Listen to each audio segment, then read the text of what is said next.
if all we are accidental consequences of some invisible, mindless force, if all that we are the biochemical processes in our lives, then there's no such thing as temptation, and you shouldn't listen to a word I'm about to say, and we shouldn't care what Jesus says. Because if all we are the biological entities, then what is temptation other than us succumbing to our own nature, our intended nature, making us a little bit like the car, burned out, a hull, meaningless.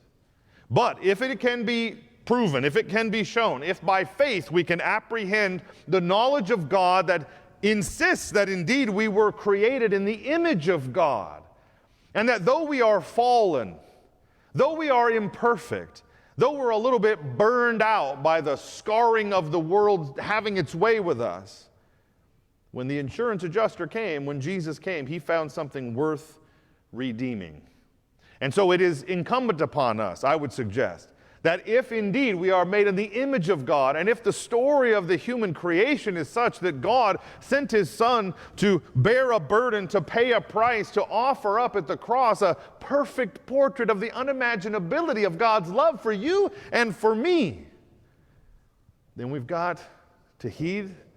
the example of Jesus, the words of Scripture, and be mindful whether we're 2 or 102 or 5 or 55 when it comes to temptation.